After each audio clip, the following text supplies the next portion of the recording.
ನಿಮಗೆ ಮೈಕ್ ಕೊಟ್ಟಾಗ ನೀವು ಮಾತಾಡಿ. ನಾನು ಹೇಳೋದು ಪ್ರತಿಯೊಬ್ರು ಸ್ವಾಗತ ಮಾಡುವಾಗ ಈ ಹಿಂದೂ ಮುಖಂಡರಿಗೆ ಮತ್ತೆ ಬಿಜೆಪಿ ಅವ್ರಿಗೆ ಮಾತ್ರ ಯಾಕೆ ಮುಳ್ಚುಸ್ತಾ ಇದೆ? ಸಿಂಪಲ್ ಮಾತು. ಯಾಕಂದ್ರೆ ನಾನು ಹೇಳ್ತಾ ಇರೋದು ದ್ವೇಷ ಭಾಷಣಗಳು ಕೊಡ್ತಾ ಇರೋದು ಯಾರು?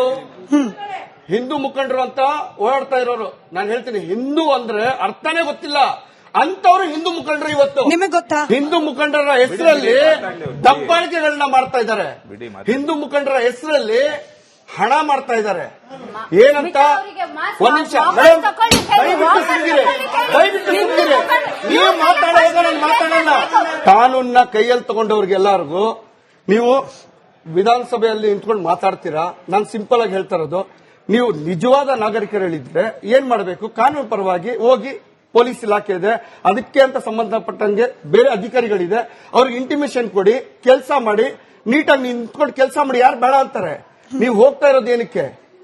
ನಾನು ಸಿಂಪಲ್ ಆಗಿ ಹೇಳ್ತಾ ಇರೋದು, ಕಾನೂನು ನಾವು ಕೈಯಲ್ಲಿ ತಗೊಳಗಿದ್ರೆ ಮತ್ತೆ ಕಾನೂನು ಇರೋದು ಯಾಕೆ? ಕಾನೂನು ಇರೋದು ಯಾಕೆ?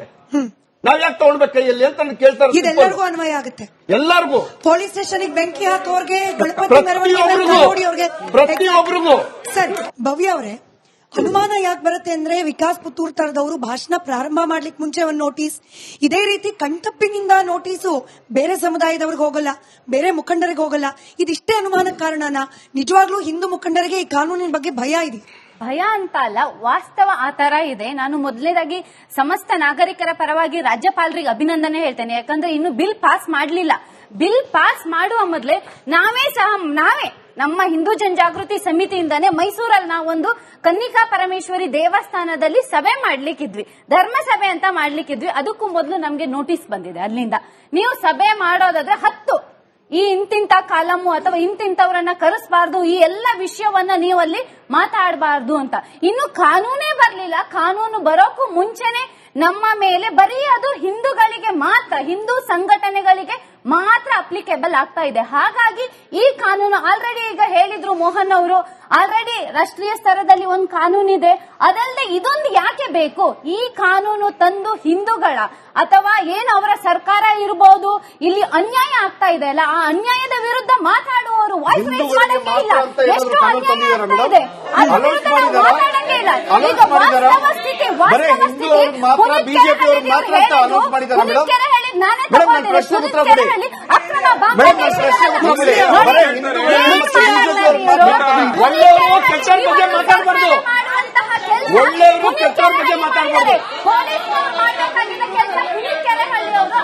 ಬಾಂಗ್ಲಾದೇಶಿಗರನ್ನು ಹಿಡಿಕೊಟ್ರು, ಅವರನ್ನು ಇವತ್ತು ಜೈಲಿಗೆ ಕಟ್ಟಿದ್ದಾರೆ. ಮಾರಿ ಹಾಕಿದೆ ಇವರಿಗೆ.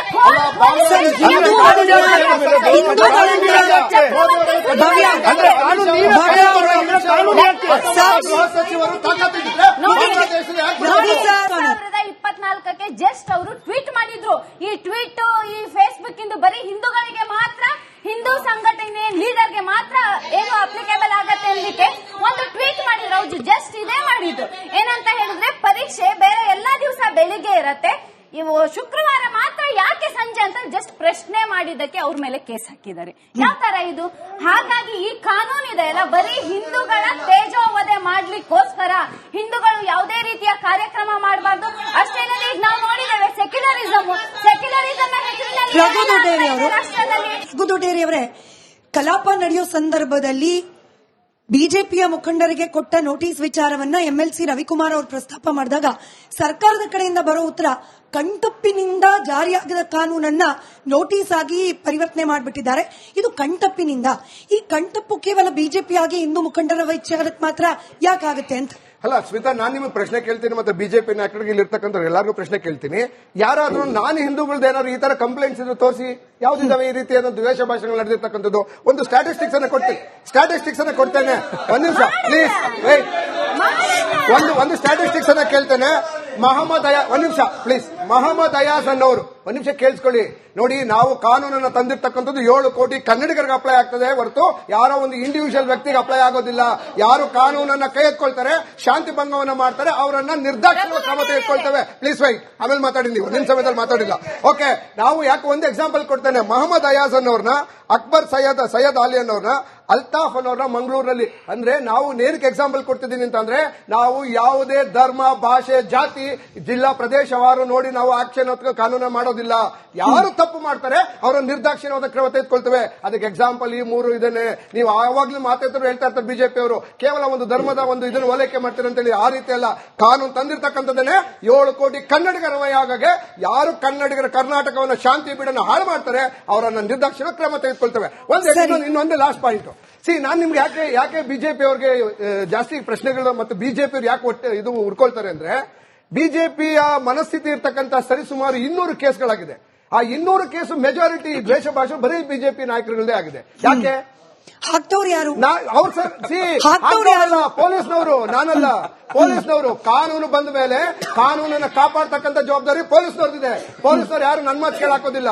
ಯಾರು ಈ ರಾಜ್ಯದ ಶಾಂತಿ ಭಂಗವನ್ನು ಮಾಡ್ತಾರೆ, ಜನರಿಗೆ ನೆಮ್ಮದಿಯನ್ನು ಹಾಳು ಮಾಡ್ತಾರೆ, ಅವ್ರಿಗೆ ನಿರ್ದಾಕ್ಷಿಣ್ಯ ಕ್ರಮ ತೆಗೆದುಕೊಳ್ತವೆ.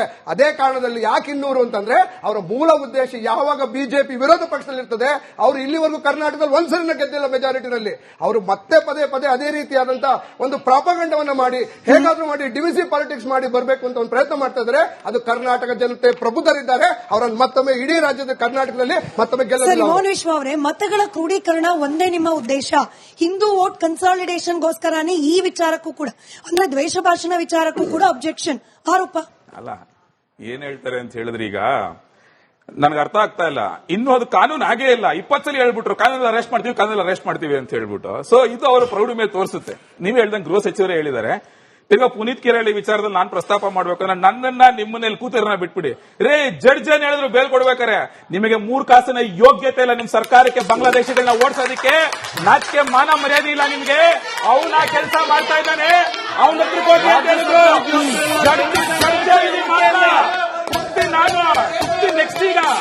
ನೆಕ್ಸ್ಟ್ ಕೇಳಿಸ್ಕೊಳ್ಳಿ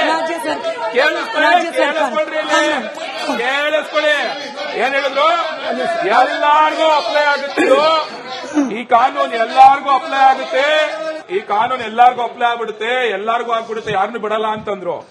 ಶ್ರೀರಾಮಚಂದ್ರನ ಕುಡ್ಕ ಅಂತ ಒಬ್ಬ ಅವಿವೇಕಿನ ಪಕ್ಕದಲ್ಲಿ ಕೂತ್ಕೊಂಡು ಹೆಗಲ್ ಮೇಲೆ ಕೈ ಹಾಕೊಂಡು ಸನ್ಮಾನ ಮಾಡ್ತಾರೆ ಮುಖ್ಯಮಂತ್ರಿ ಸಿದ್ದರಾಮಯ್ಯ. ಅವ್ರಿಗೆ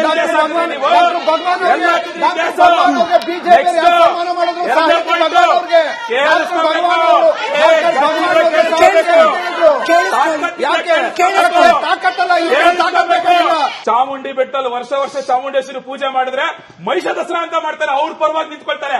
ಅಲ್ಲಿ ನಿಮ್ದಾಗ ಜಗಳ ಧರ್ಮಗಳ ಮಧ್ಯೆ ಅದು ನಿಮ್ಗೇನು ಕೆಲಸ ಅಲ್ವಾ? ನೆಕ್ಸ್ಟ್ ಸತೀಶ್ ಜಾರಕಿಹೊಳಿ ಹಿಂದೂ ಧರ್ಮ ಏನಂತ ಬೈದ್ರು, ಹಿಂದೂ ಅಂದ್ರೆ ಅಶ್ಲೀಲ ಅಂತ ಬೈದ್ರು. ಏನ್ ಕ್ರಮ ಕೈಗೊಂಡ್ರು ಆದ್ಮೇಲೆ ನೆಕ್ಸ್ಟ್